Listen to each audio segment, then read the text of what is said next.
In today's world, we only watch the endings, a flashy success story or the brutal collapse. But we don't hear about the full journey that it took to get there. The late nights, tough calls, moments of doubt. On In Between Sips, we dive deep into the raw, unfiltered stories of what these business owners and leaders have been through and who they became along the way. So pull up a chair, pour a cup, and join us. We're just getting started. Because we all know the best conversations happen in between sips. Ceiphers, thanks for coming on. Thank you for having me. I'm very excited to try this. Wow, that does taste like root beer float. There you go. Yeah. When you said, "Hey, I'm gonna bring on my own drink, protein shakes," I was like, "That's great. I love protein shakes." Yeah. And then when you roll in with an ice cream sundae flavor and a root beer float flavor, I'm not gonna lie, I was a little nervous. You just gotta try it. That's all. Yeah, and this did look like a root beer float. It still does. Yours looks like a ice cream sundae, and this is good. This is good. All we're missing is the ice cream. Mm-hmm. All we're missing is the ice cream. That might defeat the purpose a little bit, but yeah. All in balance. All in balance, right? You gotta have a little bit of the protein, a little bit of the sweetness. That's true. Yeah. That's true. Well, hey man, thanks for coming on. It's been a pleasure getting to know you. Business owner of all the way up promo, print and promo and all that jazz. And as you were sharing your story with me, I thought, man, we got to unpack this some more. So normally we provide the drinks as to like what people want to take. So thanks for bringing that as well. You're just coming in guns blazing, huh? Yeah, middle of the day, want a little pick me up that's, healthy for us. Why not? I love it. Yeah. I love it. So walk us through, man. Where are you from? Are you native here? Not? Like, walk us through all that. Like a lot of Phoenicians, of current Phoenicians, we're transplants, right? Yep. So originally I'm from Kenya. I was born and raised in Rachonyo, which is right outside the shores of Lake Victoria in West Kenya, and moved to the capital city, Nairobi. My mom, she has an interesting story that got us here, but she used to be a teacher at Moranga's Teachers College, and she was a field hockey coach as well. She's a tiny little lady, but her nickname was the knee breaker. So, oh my gosh. As a teacher, she was known as the knee breaker? As a field hockey coach, yes. Oh, that too, I guess. Yeah. Not as a teacher, thankfully. That would be brutal. But yeah, so she was a teacher for a while, and then when everything went down with Somalia and there was the Black Hawk Down situation, there were a lot of refugees that were at the Kenya-Somalia border, and so she volunteered with an organization called Care United to go to the border as a volunteer and teach English, Swahili, and math as well to the refugees before they can transition into the country.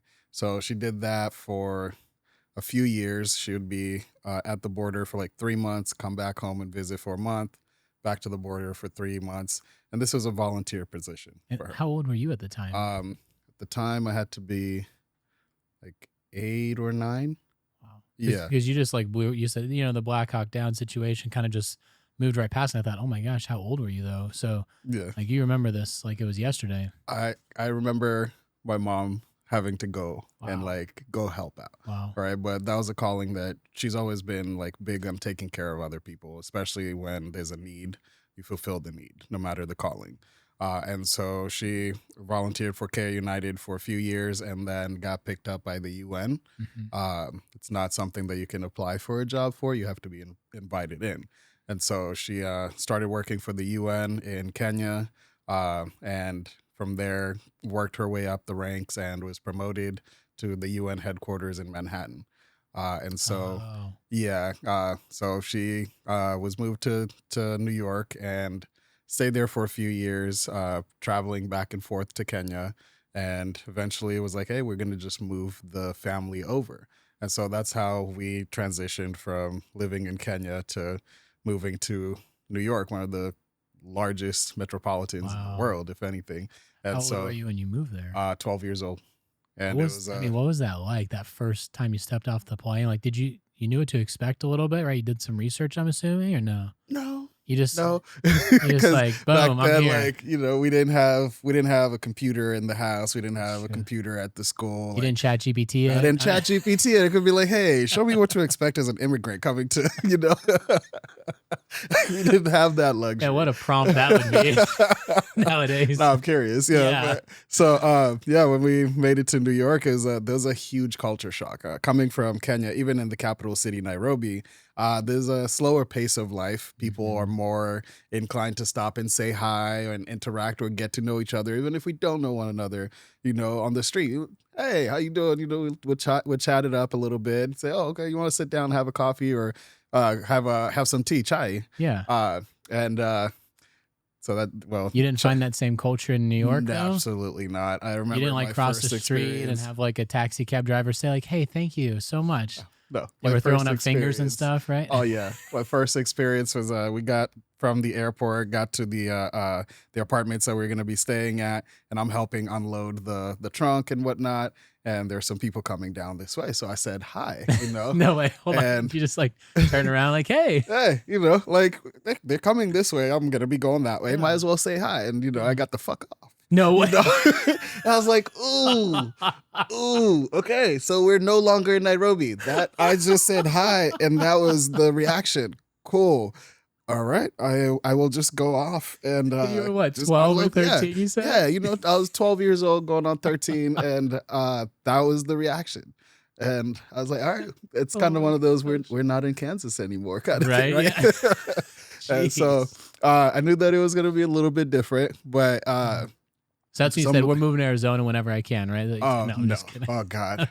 But lived in New York for a little bit, and just having gone from my life had changed significantly from Yeah. being a eighth grader in Kenya to now high school in New York, and being an immigrant. I had a really thick accent. You may not believe it now, but Yeah. my accent was super thick. I had a tough time fitting in with the white kids, and then the black kids as well saw me as different. Really? Yeah, Like everybody was like, "Who's this guy?" yeah, and so Wow. Jeez. there was a little bit of a toughness in trying to find my identity in this Yeah. new space. And so that led to sometimes hanging out with the wrong crowd, the crowd that did seem to not care about that, right? Yeah. And that in itself, What crowd was that though? Because you described two crowds, but what was that crowd? so it was a little bit of a mix, Okay. right? These were kids that I met when I tried out for track and tried out for football, because I was like, well, I played rugby in Kenya and we didn't have any helmets or padding. So this football thing seems like it could be fun. Yeah. You get padding, put me in, coach. So I tried that out, but I hung out with some of the rougher kids, and after sports and all that, you end up spending time and doing the wrong things, whether that's getting into shenanigans. Back home, it was ding dong ditch. Here it was not ding dong ditch. They were just getting a little bit more bold. And as young teenagers, we had no business smoking weed and Yeah. getting into reckless stuff and all that. And so it kind of started to take a toll on my life in the direction that not only I wanted, but my parents wanted for me. Yeah. And so I remember I got into a really bad situation where, and I'll just go right into it. Bring it on. So, Let's go. I smoked weed and got into trouble for that. And my dad was really unhappy about that, which I respected. I was too young to be doing any of this, especially not in their house. And so I was like, okay, I won't smoke anymore. And one day we had a family get together with some of our cousins and whatnot that were in the East Coast, as well as in the Kenyan culture, especially. Once you move to the U.S., everybody's like your cousin. We're all Kenyans. You're my cousin. It's fine. Oh, so We you go say together. cousin, We're you don't mean family. like blood cousins. No. We've known each other maybe all of like 2-3 years, but we're from Kenya. Yeah. We're cousins now. So Kenya cousins. Yes. I like that.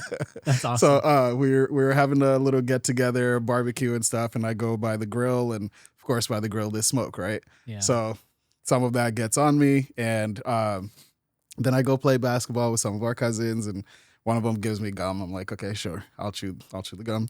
And I do that, get back to the grill. My dad's like, why do you smell like smoke? I'm like, because I was standing at the grill, Oh. But your and- reputation before that. Yeah, it kind of put a bad taste in his mouth for it. So he was like, all right, we'll talk about this when we get home. I'm like, oh crap, I have not done anything.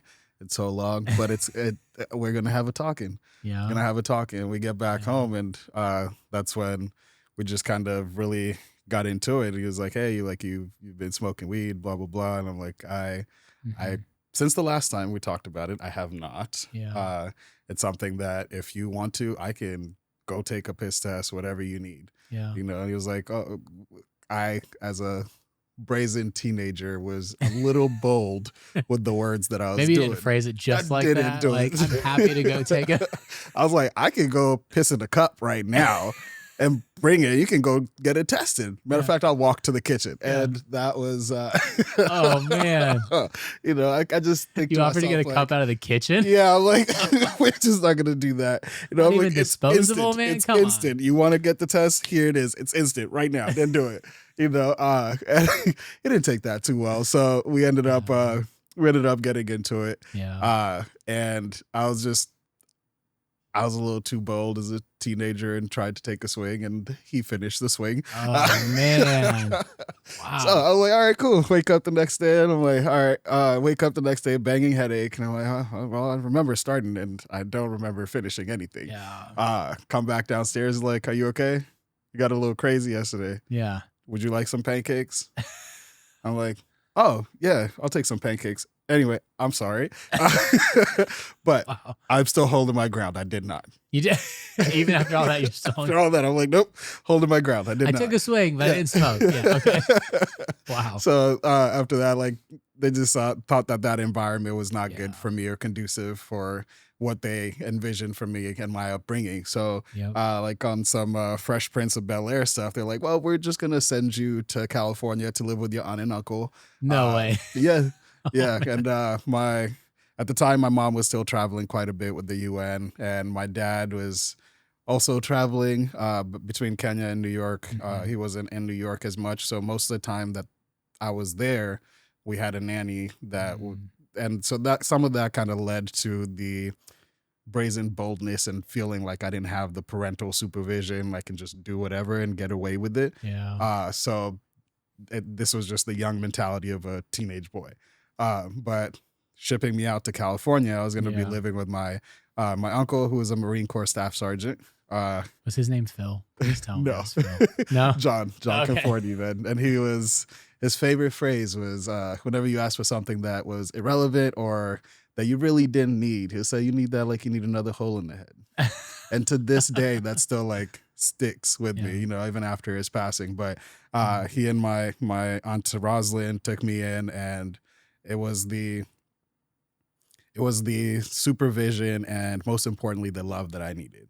Yeah. I think since coming to the U.S., we had kind of stepped away from going to church just with all the busy schedules and juggling Yeah. travels and stuff. But for them, it was one thing that they were not. It was a non-negotiable. Yeah. We're all going to go to church It's awesome. every Sunday. You will go to youth ministry.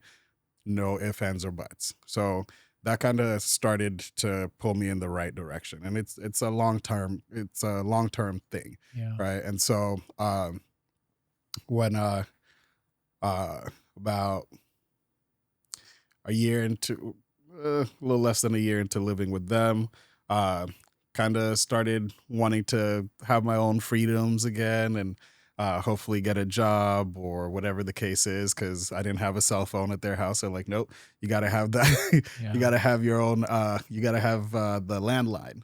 And another crazy story. Oh, geez. Landline. For those Landlines. that have been listening, Yes. we may need to tell them what a landline is. I'm just kidding. Right.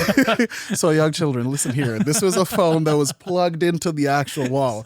You got about like 10 feet Yeah. if Yeah. you're lucky. Yeah, I was saying, if you were lucky, you had a good one. It was Yep. like I could take that thing down the hallway, Yep. right? And then they had the little portable ones, Yeah. but you have one downstairs and you have one upstairs. Yep. Yeah. So Yeah. that was the kind that they had. One that would be in the kitchen area, one that was in their bedroom upstairs. Yep. And so I remember I was dating this girl, Kelly, and that was the only way that we could talk after And school. you had to make So- sure nobody else was on the other line listening, right? You could hear it. You could hear it pick up, right?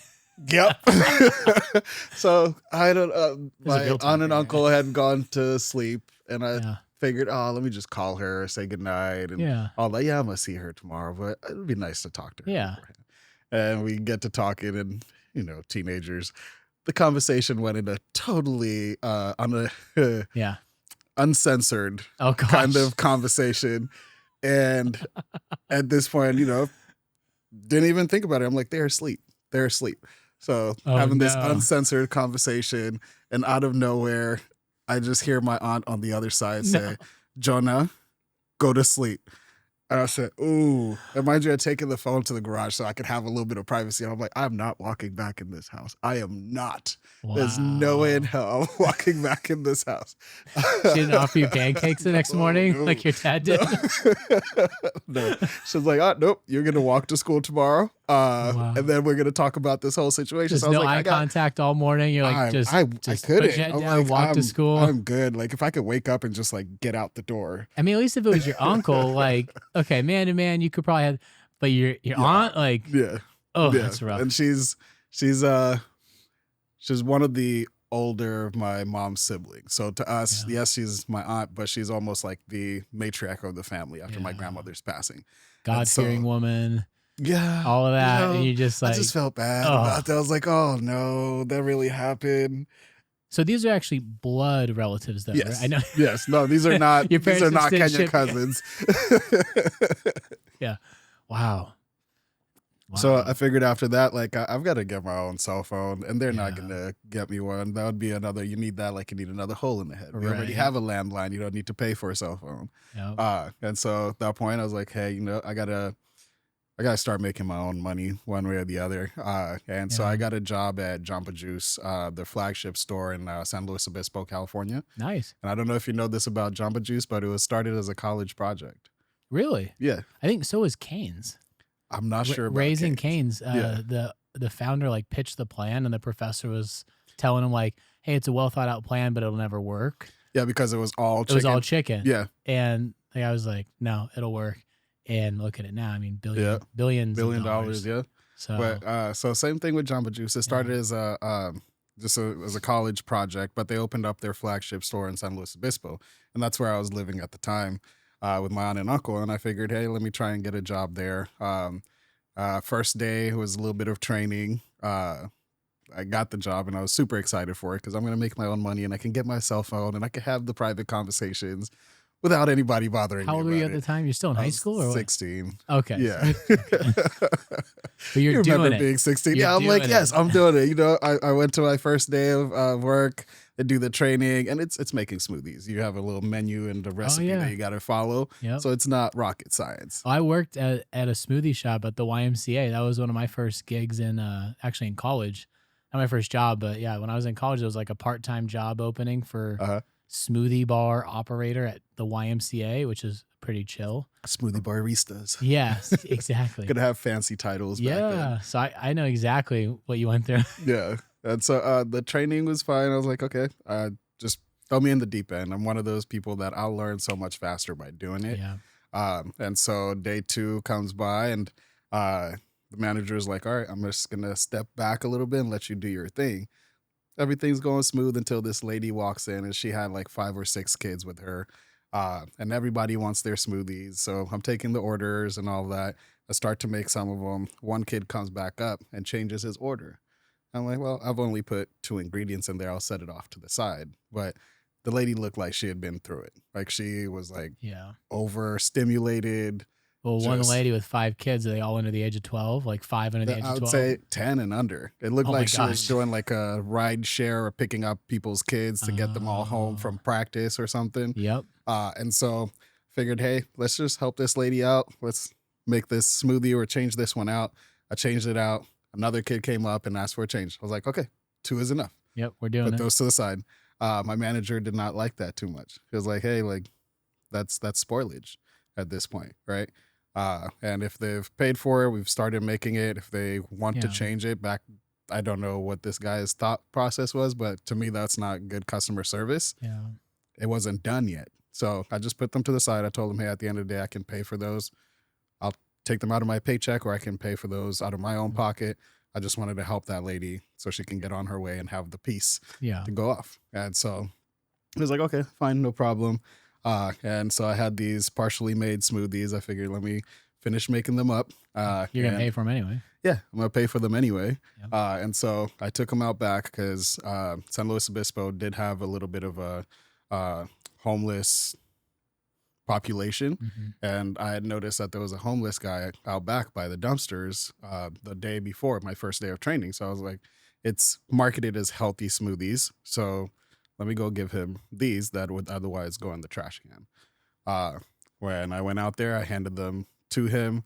Coming back in, my manager was holding the door and like noticed that I was doing that.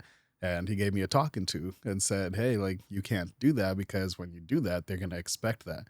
And then when he sees that you're going out there to bring it, then more of them might come and expect that this is what we do here and we can't do that.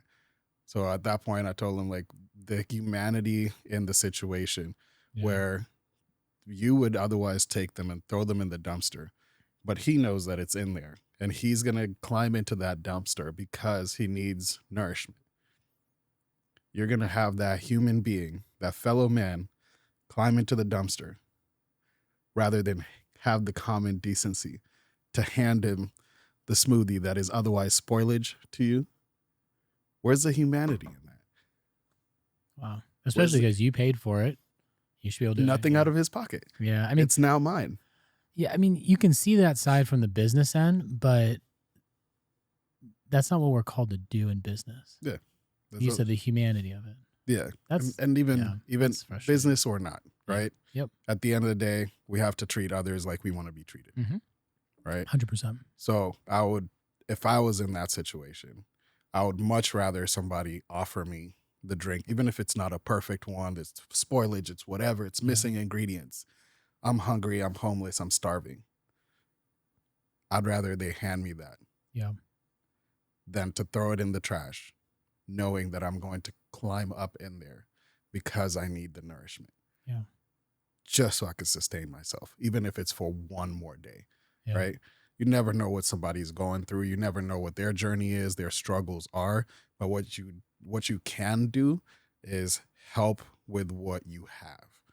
And I had the smoothie. And so it was mine. I paid for it, came all that. And I get a little choked up about it because I think of the being in that situation for that guy. And I didn't know his name. I didn't ask his name. I just knew that he was out there. I brought the drink to him. You did the right thing. My manager was very upset about that. Wow. And I told him at the end of the day, if this is the culture that you want to embody here, it's not going to mesh well with me. I don't need the paycheck. Keep it. I'm done. Wow. And so from that, Good for you. Thank you. Yeah. I would have much rather got a little bit of those 2 days worth of paychecks so I could go get myself that cell phone that I wanted, right? But that conviction though, like that's where it starts. That seems to be a defining moment that helped you in your trajectory. I absolutely think so. And so from that moment, I kind of started my entrepreneur journey. So just getting the tools or gardening tools and supplies from my uncle, and I'd go around and just knock on people's doors. Hey, do you need some yard work done? Nice. You know, it's the weekend or it's after school. Do you need some yard work done? I did yard work. I did house cleaning if I needed to, whatever the case is. I was going to generate the revenue for myself in the way that I wanted to do it. That's awesome. Then there was a kid in our neighborhood, side note, and he did the same thing. He's like, can I mow your lawn? He had like a business card, like a little write up. So he's like, hey, if you can help me make a business card, I know you do marketing. That'd be cool. I was like, sure. Like, what do you want to put on your business card? And his slogan was, it was like, if you pay, we work. Simple enough. I was like, so that's all we're here for. It was a kid. He was sweet, right? He's a sweet kid. But I was like thinking to myself, like, what a great slogan. If you pay, we work. Like, that's jeez. Anyway, so you started doing that. Yeah. And then my cousin Jason, my blood cousin Jason. Like how we're having to like just have that distinction. There's like Kenya cousins and then there's like real cousins. That's funny. But my cousin Jason and I started to do it together, and he lived in a more affluent part of Central California, Arroyo Grande, which is in the hills of the wine country. We were in San Luis Obispo, about 30-minute drive. So when we were in Arroyo Grande, his dad was a tenured Stanford professor. They were doing well for themselves. Their neighbors were like the original Ronald McDonald guy lived in their Wow. neighborhood. The And clown? yeah, like the clown. Oh my gosh. Yeah. But he was a celebrity. Crazy. Yeah. Yeah. Right. So we would go around there and do the yard work for some of the people there. There was a house that we had been doing the yard work for a while, but we had been mostly working with the lady of the house. And as we were in the yard, just taking care of the yard as usual, this big old car pulls up, SUV pulls up, and the guy hops out of it, and he's towering over the SUV. And I just couldn't, like, for the life of me, figure out where I knew him from, but I knew him. He was taller than the SUV? Oh, yeah. It was I could way take a taller. stab at this right away. So, like, I know his face from somewhere. I know him from somewhere. And my cousin Jason goes like, hey, I need you to calm down. Like, don't fanboy. And I'm like, why would I fanboy? He's like, that's Horace Grant. Nice. I'm like, are you Chicago Bulls Horace Grant? Like, the same one. Yeah. The same one? So, yeah. But I go to school with his kids. Like, he was at St. Patrick's private school. So for him, this was like a normal thing. Yeah. Horace would do like these tournaments at the school to help raise funds where he would play against like a team of 3 people by himself or that's whatnot. cool. So Jason was used to this and I was not. But I told him, okay, I'm going to play it cool, but I'm not leaving until I get an autograph. Yeah. That's fine. We'll get the job done first, but I'm getting an autograph too. And I did, but that kind of opened my eyes to the possibilities of entrepreneurship. You never know who you're going to come into contact with. Yeah. So fast forward going through, finished up high school. At the time, I lived in California for a little bit my junior year and then moved to Texas for my senior year. My dad was going to do his PhD at A&M Consolidated High School, at A&M University. Yeah. So I studied at A&M Consolidated High School. And coming towards the end of my senior year, he was super excited that I applied at A&M and got in. He was like, yeah, well, we're going to go work out together. We're going to go to the gym. We're going to go to the library and all this and spend all this time. I'm like, I'm 17. Yeah. I spent a lot of time with you. It'd be great if I just like flew the nest. Yeah. You know? Yeah. You wanted to just kind of go to college and be on your own. Yeah. And so I chose the only out of state school that I had applied to because for the longest I thought I'd be in Texas for a while. Yeah. Got into NAU and I thought, it's the nice. desert. That's where my wife went. Yeah. That's awesome. There you go. Yeah, my Go business Jacks. partner. Yeah. Go Jacks. What do they do? Huh? That's right. What year did you go? 2009 to 2013. Wow. That's crazy. Yeah. It's the same period as she was there. Well, around the same period. We're a little older. What did she study? She was a nurse. Oh, she is a nurse. So Okay. she studied nursing and all that. But I remember going up there like once a month to get out of the heat because I went to ASU and hang out. Oh gosh, you're Sun Devil. That's right. I am. ASU West was where it was at. Okay, that was the cool campus, right? Okay, there you go. Our gym was in the basement. That's how cool we were at the time. Go figure. And that's right up the road from us. Yeah. Yeah, it's right down the road. Yeah. Okay. Yeah. So, but it was around the same time period. A few years of overlap there, but yeah, I loved it up there. Great campus. Yeah, I had a little bit of a shock going to NAU. I was expecting Arizona to be more of a desert landscape. Yeah, was what I envisioned in my mind. So getting to NAU, I was like, oh, this is really beautiful. And then it's great. My first winter there was insane. There was a wild snowstorm, and I was not prepared for that. But you lived in New York for a bit. You had to have had worse. But it had been years since living in New York, right? Oh, yeah. You were in California, Texas. You got used to the no snow. Exactly. Yeah. Exactly. So I remember I cracked my laptop.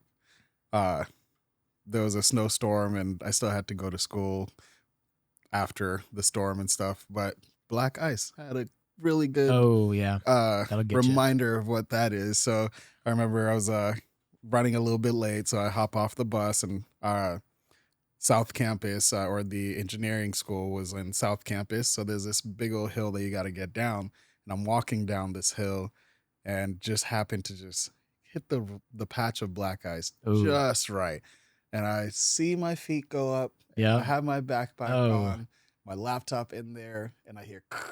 I'm like, oh, please, please, please, let it be okay.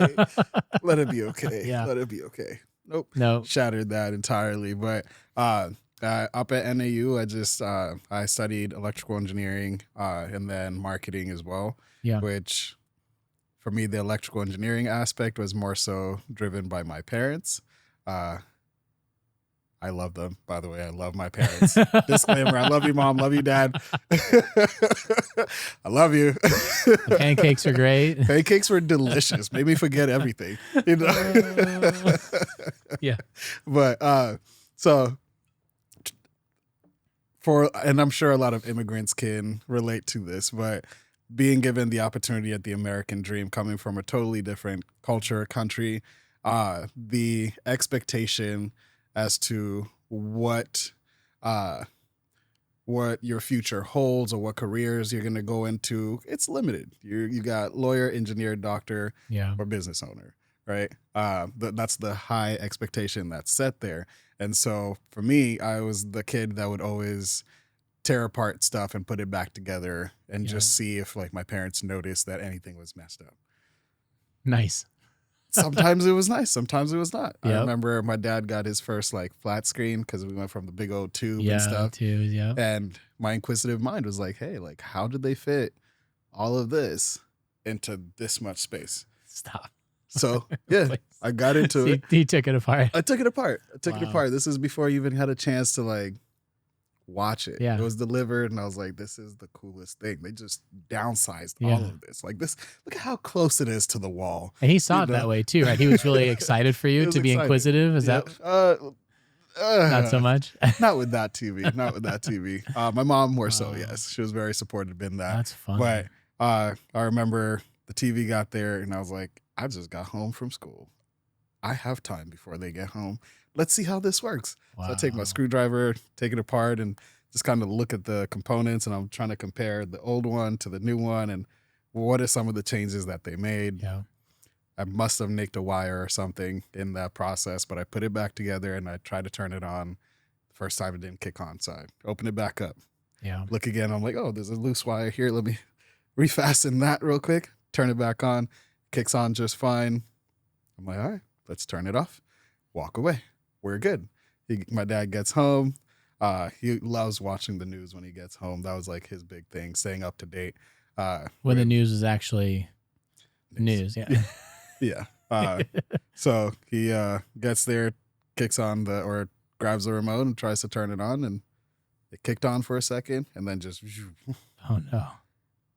And in my frenzy or my hurry to like get away from the TV and just move away, I had left one of my screwdrivers back there. Oh, so he's like trying to check in it, and then he sees a screwdriver back there. He says, Jonah, which is what my family calls me, Jonah. Which I was going to ask you about that. You said that a couple of times, but yeah, your name's Ceiphers. Yeah, so Ceiphers Jonathan Olweya.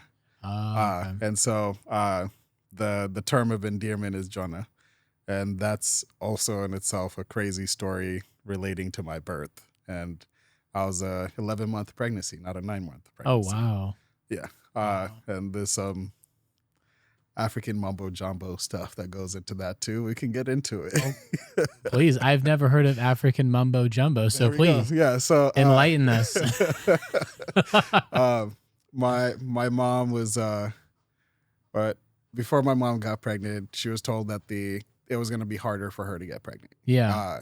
But when she did with me, my grandmother had the pastor at the time back in Retoño came out to her and told her that her grandson was not going to be born until one of the uncles cut the head off of a snake. What?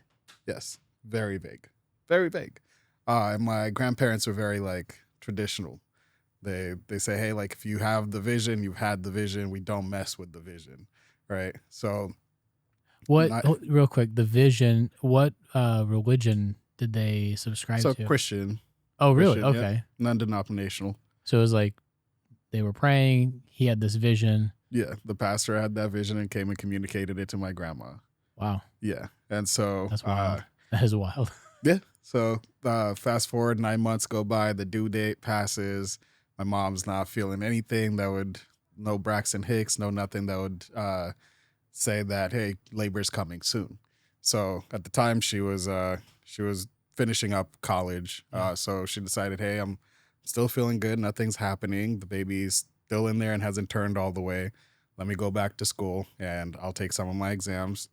So she was at Moy University, which is, I'd say, about 2 hours from where my grandmother lived. So she was at the university. My grandmother is home. My uncle is taking care of the grass and everything. And when he brings up his blade, there's blood. No way. And coincidentally, that same day, my mom was taking her test. She thought she had to go to the bathroom. She went to the bathroom thinking, hey, I just got to pee really quick. Nope, it's labor. They got to call the ambulance. They got to get me out of there. But it was just a really weird thing. You said there was blood on the blade, though. It was a blood on the blade. And when he looked down, there was 2 snakes that were mating. No. Yep, and he cut the head off him. Hold on. So not even just like a head of a snake. You said there were 2 snakes mating, and he cut the head off of both of them? Yeah. So... And then you came out. I came out. So the vision came true. Yeah. I was 11 month pregnancy. 11 months. Yeah. When my wife heard that story from my mom, she was like, don't you do that to me. That's not the story you led with to woo your wife now? Just kidding. No, we got to wait until like the first pregnancy and then be like, just so you know. Oh my gosh. Yeah. But that's crazy. Yeah. But wow. So there's always been a uniqueness to the story, and everybody's story is unique. Yeah. But just coming from a culture that has deeper roots as far as like, how would you word it? It's like visions and premonitions. Yeah. Right. As part of like the church, right? Yeah. It's also a part of the church. It's also just a part of the tribe in itself. Right. Like they strongly believe if I have a bad dream about something, I'm going to tell you, and please don't do whatever I told you happened in the dream. Stay away from it in every single way. Well, apparently this vision came true. So like, geez, yeah. I've never heard that. 11-month pregnancy, cut off the head of a snake, then you'll come out. Like, it's unique. That's wild. But so bringing it back to... Anyway, so marketing and whatnot. Yeah. Yeah. Mumbo jumbo done, right? That's not mumbo jumbo. You said mumbo jumbo. That's not mumbo jumbo. But yeah, that's awesome. Back to the marketing and engineering. And I just kind of fell in love with marketing side of things. Yeah. Just... What about it in particular? Was it like the storytelling of it? Was it the helping, like making sure you could try to find the right people for the right service or product? Like what? Negating my marketing 101 professor. That was what gave me the drive to go into marketing. Oh, really? Yes. I remember like one of our first classes, Marketing 101 at Frankie College of Business. And the professor walks in and he says, what's your definition of marketing? And everybody's like going through the books and stuff. And he's like, no. I didn't ask for the definition of marketing. I asked your definition of marketing. Yeah. Cooks your noodle a little bit. So we start thinking and everybody's kind of brainstorming what they would say. And he said, okay, I'll lead first. I'll give you my definition of marketing, or his definition of marketing. And he said, good marketing is getting somebody to purchase something they don't want, don't need, can't afford, yet feel great about it. And that kind of shocked me. Yeah. I'm like, wait, it's not what it's supposed to be. Yeah. But he gave the example of Apple. So some of us, I mean, I have an iPhone in my pocket right now. No, I'm rocking a Google Pixel. That's how paranoid I am that I want Google to rank our clients is I buy their products because I think that they know. They don't. But I'm just saying. So they're always listening. They probably do. I'm just saying that's how far my rabbit hole goes on like ranking clients. Like, that's commitment. We've adopted full Google tag. That's commitment. Like no iPhone here. Commitment. In fact, I should have left it outside. Paranoia. Yeah, call it what you will, but that's what it is. Yeah. But he gave the example of Apple and how most of the time back then they wouldn't even advertise the features. They would use imagery like Gandhi and Mother Teresa to advertise a new phone. Yeah. They're casting a vision. Yeah. Casting a vision that makes you connect with the brand in a way that has absolutely nothing to do with the phone. But if you Yeah. want to be in the it crowd and whatnot, then this is the phone that you want to have. So you would have people lining up around the corners to get the Yeah. latest iPhone that they already have a perfectly fine working phone in their pocket, Yeah. but going back into debt to get the latest thing that maybe has one or two new features in there. They Yeah. staying in debt. The planned obsolescence is also a thing. I have the iPhone 14 Pro right now. There's some updates that I can't get unless I have an iPhone 17. Of course. I'm like, Of course. the phone is phoning. Meanwhile, your battery life is like dying quickly. Yeah, That's I'm always like, the how do they indication. do Like, that, why is my cell phone all of a sudden not able to hold a charge? Oh, Yeah, they I'm want a me to few get models a new one. behind. Yeah, they're like, Yeah. we should probably get a new one eventually. Yeah. But So did you agree with that definition? no, I was absolutely going to not. say that It's a seemed to be factor the of- antithesis of like what you believed growing up Yeah. and like kind of this serving mentality. it should be something that one, people want, they know they can afford. Yes, they can feel great about it, but his was just off. Yeah. Something that they don't want, don't need, can't afford, and feel great about it. Give them what they want, absolutely fulfills their need within their budget, and they'll feel great about it. That should be the perfect way to market something. Yeah. But most importantly, it's the perfect way to take care of somebody. Yeah. Right? Putting the customer first, Yep. not your profits first. That's what it should be. And I'm glad you brought that up because that's really like what we believe in is education first, right? You have to build the relationship. You have to build trust. You can't do it on just trying to sell them out of the get-go. You have to educate them first because the reality is you don't like, not everybody's going to be a good fit for your business or your service.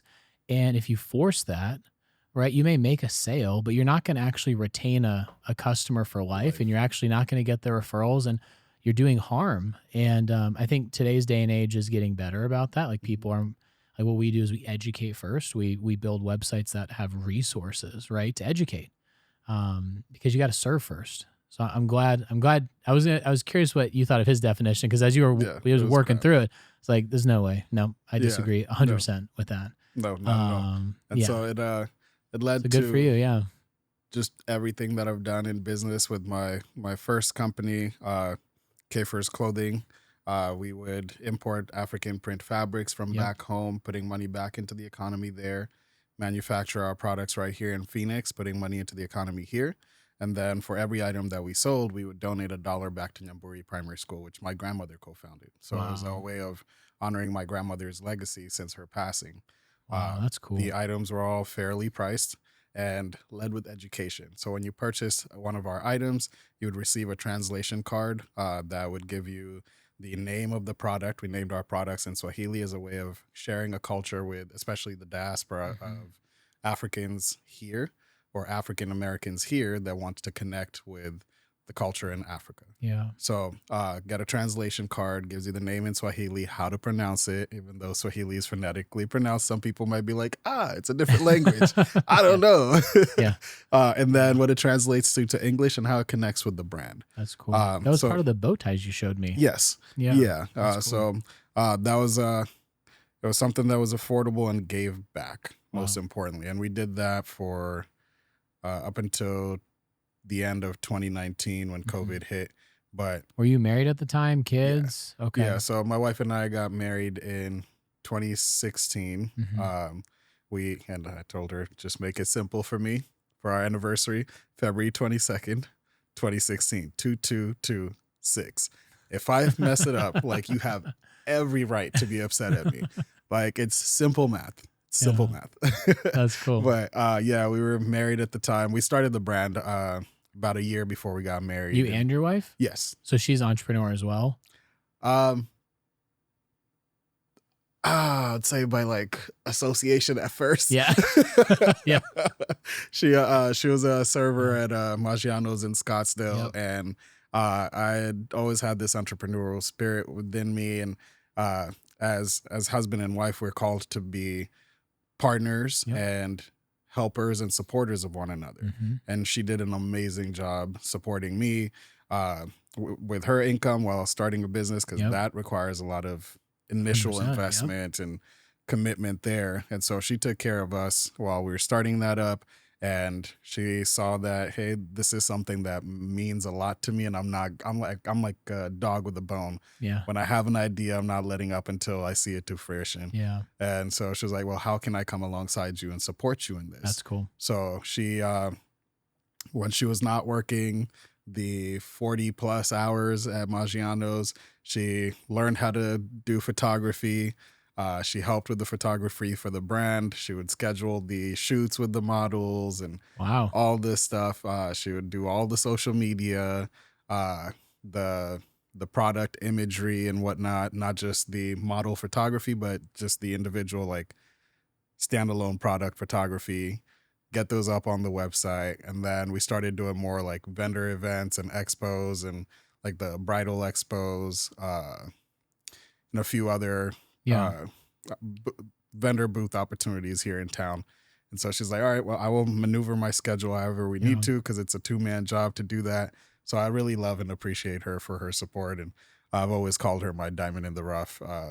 And she's still saved in my phone as my diamond in the rough since college. And that was is that where you guys met, as NAU? Yep, we met at That's NAU at a mutual friend's birthday party. I didn't know her prior to that, but I walked in the door and she was at the beer pong table. It was college. Don't judge. Okay? Don't judge. We listen, we don't judge. Okay? We listen, we don't judge. But she was at the beer pong table and I walk in and there was something about me in college where I was the confidence level was just like the cojones on this guy. You know? So I walk in with the tequila bottle in hand. I'm like, I'm going to play you next. And when I win, I want your phone number and a kiss. No way. Yeah. Wow. The hubris. I was going to say, that's quite the story right there. Yeah. But, so I played against her next and got my ass completely whooped. She beat you. Humbled.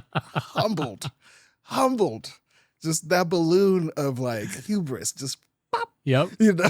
Yep. And then you're even more intrigued probably because you're like, who is this girl that cool. she could beat like, me? Hey, like, can I still at least get your phone number? Yeah. I'll tone it down a little bit. I'll get to know you. And so I did get the phone number. And that year from that, like I was going through so much with my grandmother's passing, not being able to, as a college kid, fund my tickets to get out there for her funeral.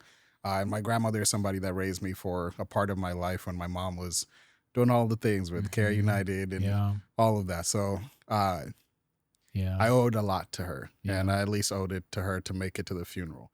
I could not.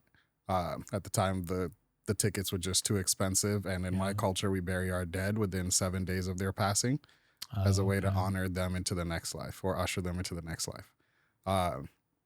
So for a college kid to come up with 2,100 within 7 couple of days and 5 days. Even. It was just a little bit hard for me. And so it really took a toll on me. But the one person I could lean on that listened and didn't judge and was just truly there was my wife, Rachel. And even the journey of starting my first clothing brand, which did well for about a year and a half and then completely tanked due to the partnership that I put in place. She was there for it. And then when we started Ceiphers Clothing, that was its own thing. But that year after meeting her, she was that rock for me. Just as friends, I can call at any time. We'll talk for hours. We can go have dinner, whatever the case is, and just sit there and just talk about anything and everything. I think it also helped that she was a psychology major, so I felt therapized. It's not a word, but we're making it a word. If she was a psychology major, I wonder what she would have thought of that night you approached her. That's interesting. Yeah. Yeah. Well, she's probably like, he fits this definition right here. Yeah. She said, we'll put him in this box for a second. But there was, I remember distinctively a year after the feelings were coming in. They were coming in hot. And so I decided to text her one night and I just said, hey. She was like, oh, we don't do one-word texts. Like, we know each other better than that. So you want to give me a one-worded text? Cool. I'll do it right back. Hey. I was like, Okay. All right. Fine. I got to come correct. I was like, You're making me feel old because when we were doing shorter texts, it was because we had to hit the number 1 3 times and the number 2 1 time. Like either that or that's like the texting I the grew up on. 25 character limit. Yeah, exactly. There was no talk to text. There was no video. Nope. It's like if you wanted to text, that actually took more work at first than just calling the person. Yep, that's it. But I told her that, you know, through everything that I've been through this last year, she's always been my rock, my diamond in the rough to this day. And I'd love for us to genuinely give a pure relationship an opportunity to blossom. Yeah. I don't know where it's going to take us, but I want to give it like everything I've got. And yeah, so that started the journey for us. And now we're coming up on 10 years of marriage in February. Congrats. 3 beautiful girls and a boy coming up in March. And now that we know it's not the water, we either need a bigger TV in the room or to just put an end to it. Yep. So, oh man, just saying. So, you know, we're just gonna put an end to that. Yeah. But nonetheless, it's been truly a blessing having her on my side, and we've had she's to like spend she's those great late in the nights. business too. Like I remember yeah. I started working with you just recently, and she responds so quick. She's on it. Like it's cool to see that flow, at least outsider perspective on your business now. And so like that was cool to see too, where it's a husband and a wife team dialed in, and it's like each pick up on the context of everything. There was no like uptime, right? It was like if I'm talking to you, that's great. I'm talking to her, that's great. Via email, you know. So it was cool to see. Thank you. Yeah, you guys seem to have it dialed in. Yeah, so we figured out our dynamics. I'm the way we put it is I'm the hot air balloon. I'm the ideas guy, the creative guy, and then she's the systems and processes person. So I'm the hot air balloon, and she's the ropes that keep me tethered. Nice. Right? So that's good. I mean, that's what it takes, not just in a marriage, like understanding strengths and weaknesses, but in a business partnership like that too. That's very cool. So you guys have been around how long now? All the way up? So all the way up, Promo is actually DBA that we acquired in 2019. Up until then, we've been Ceiphers Clothing, and we were doing the formal accessories and whatnot. But when COVID hit, as I'm sure you can imagine, the sale of formal accessories tanked. And at that point, it was either burn the boats or steer in a different direction. So we had the equipment to customize some of the bow ties. We were doing some embroidery. We were doing some screen printing, some sublimation as well. So figured, hey, let me just pivot and start doing like corporate custom items. So we started with apparel and quickly figured out that, or found out that everybody, their mama and their auntie has a way to print on a shirt, right? So what's going to set us apart? So I, in working with a few other printers and just building a network of people that, yes, we're in the same industry, but it's not competition. In fact, we can collaborate and build each other up. There's enough market to go around. If you figure out what you're great at and what you're not great at, and you can find a partner that does that same dance with you, like it's actually more profitable for your business. It's a better product and service for the end customers. And that's great. And so I was blessed to find a network of people like-minded just like that. Nice. So with that, they guided me through some of the things and just learning how to do better at screen printing, how to do better at embroidery. On top of that, how to access and source more promotional products. So it's not just the apparel. Because the apparel can only take you so far, but the apparel is usually like the open door to the possibilities of what kind of promotional products you can help with a client with. Right. So most of the time, most of them will need shirts. It's the first thing that professionally they want to have it wear it, or shirts or hats or whatever the case is. But it opens doors to the pens, the brochures, the signage, the swag down the line. And so I'd been working with one of my friends, Zach Maida, with Diamond Cube Promo a while back, and he was out in Scottsdale. So I was like, hey, I don't care what the case is. I will drive out to you. The jobs that I get, I'm going to feed them to you there. He was like, hey, have you thought of like just to save yourself time and like be able to have a better profit margin? Like, have you thought of becoming a distributor with a platform like ASI, the Advertising Specialities Institute, or PPAI or Sage? Yeah. I was like, I do not know what any of those acronyms mean. So he actually brought you into that. Yeah. That's cool. Yeah. He was like, hey, check this out. He showed me the platform. He's like, just go on their website, call the number, have them do a demo and guide you through what that looks like, and then see if it's a good fit for you. But it would definitely allow you to be able to offer way more for your clients, save you a whole bunch of time, and give you resources of vendors and suppliers, Mm-hmm. not only local, nationwide, but also overseas. So I really do appreciate him for just opening my eyes to the possibilities by seeing this kid that was eager to grow in an industry, and him knowing that it's a $26 billion industry, even though he's doing exactly what I'm doing. Yep. It's like, there's enough meat on the bone for all of us to eat. 100%. Let me show you how to do that. Right. So fast forward to now, like, I'm helping Zach with some printing for his stuff, Perfect. Yeah. and it That's just cool. keeps on going, but like that. And from that, I've also helped a couple of other people and paying it forward, right? Because Yep. if he did that for me, I can do that for somebody else. But when he did that for me, it changed the trajectory of my life, from the revenue aspect that was coming in, being able to better provide for my family, being able to have a little bit more work-life balance where I wasn't the one printing every single thing. Yep.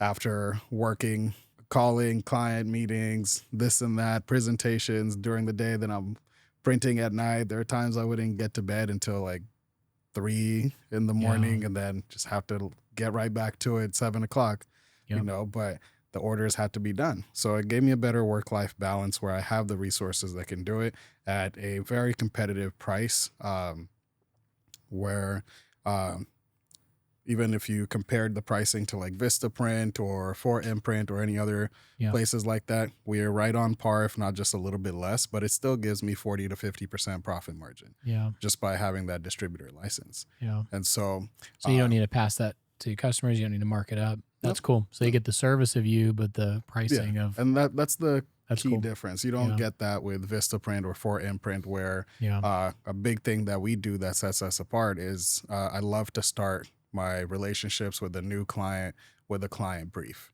Yes, if they come in and say, hey, I saw this on your website, or hey, this is what I want. Yeah. I'm like, yeah, happy to be of service. But I love the clients to say, hey, we have an event coming up. Found you guys online.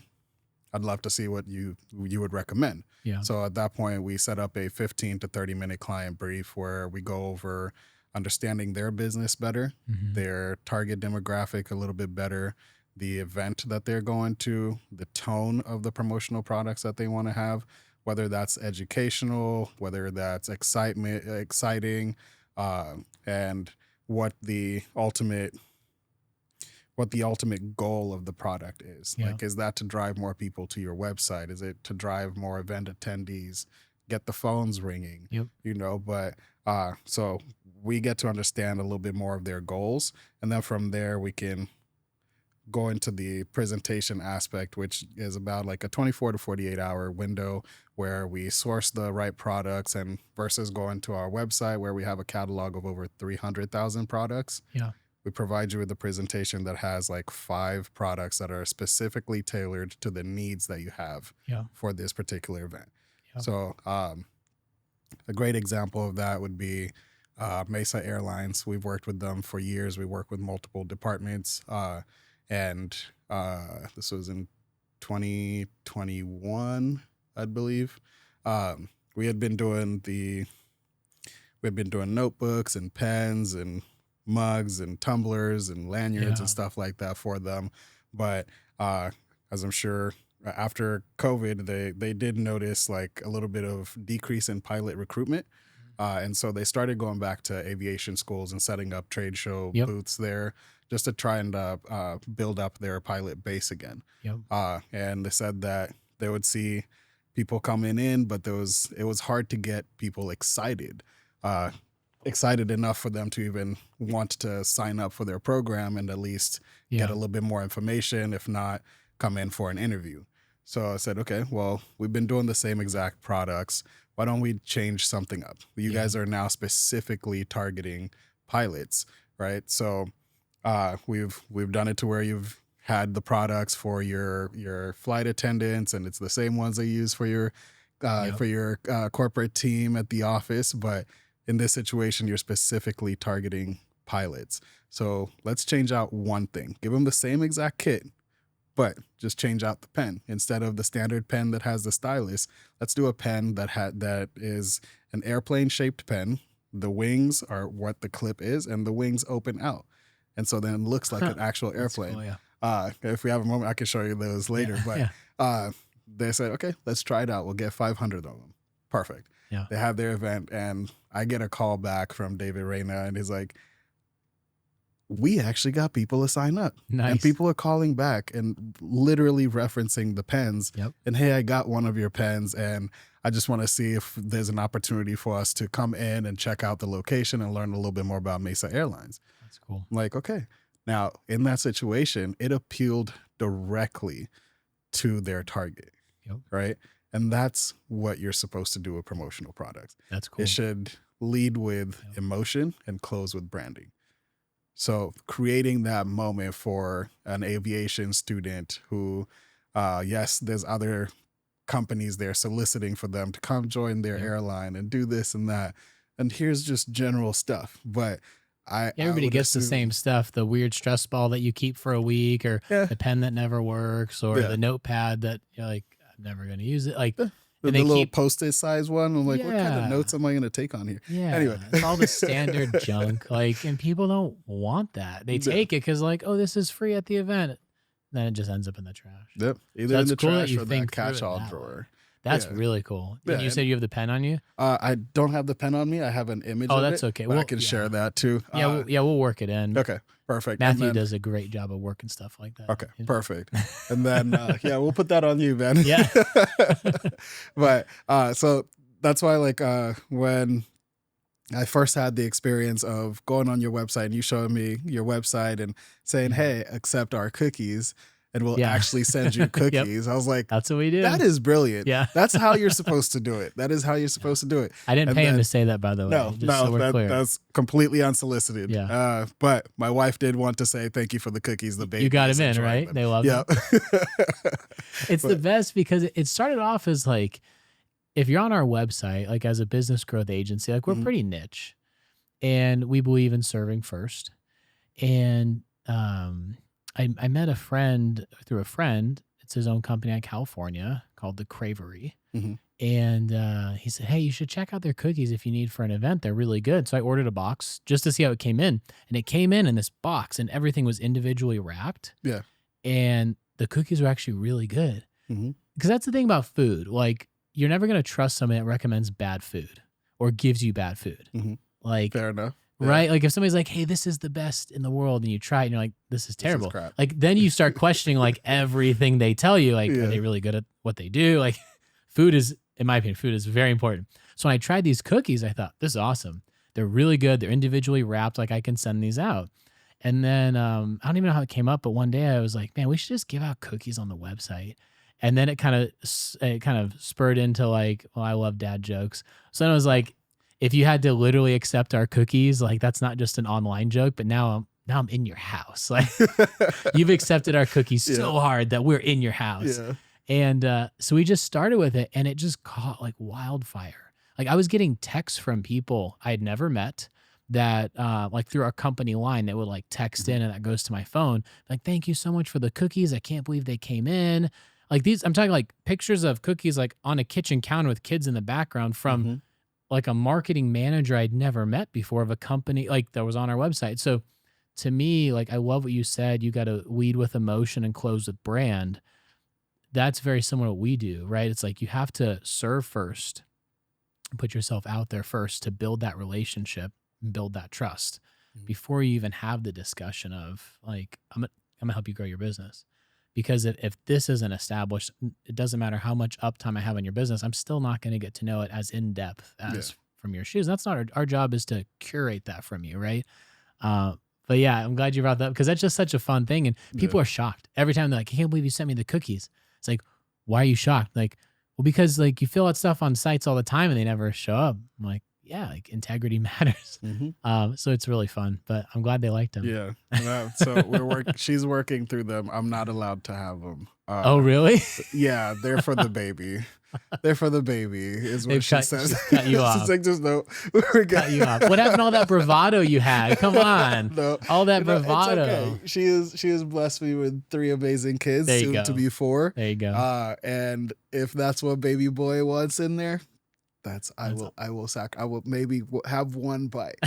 One bite, just one. That's awesome. And then the rest she can have. But yeah. That's awesome, man. But yeah, it's just the little things like that show a little bit more thought than the product or the service that you want to give. Because they reflect on the brand. Like that airplane example is such a critical example because, you know, to the outsider that doesn't know brand or promo, it's like, oh, you upgraded a pen. Mm-hmm. But when you think about it from their shoes, that prospective pilot looks at that and goes, well, if this is how they treat this event, then this is how they run their company. Yep. And that's really cool. Real quick before I let you go, too, I always like to ask this because we've kind of hit on this. And you already said something really pivotal that I think is awesome. But if you could give a piece of advice to a business owner, right, or an entrepreneur, like I'm sure you have many with your experiences. I mean, geez, from cutting off snakes' heads to being born to whatever you want. I'm sure you have many pieces of wisdom and advice that you've learned along the way or that you've garnered. But like, if we were to boil it down to just like one nugget that you would give to a business owner, entrepreneur running a business, what would that be? From a business perspective, running a business without advertising is like winking at your crush in the dark. You know what you're doing. Nobody else does. Again, didn't pay him to say that. Don't make it for weird. Anybody listening, like, yes, advertising. That's it. You know, so I'm in the advertising industry as well. Hold on, real quick. You said not advertising for your business is like winking at your crush in the dark. Running a business without advertising is like winking at your crush in the dark. You know what you're doing. Nobody else does. Don't make it weird. Hey, on that note, don't make it weird. Don't make it weird. Grow your business. Thanks for coming on.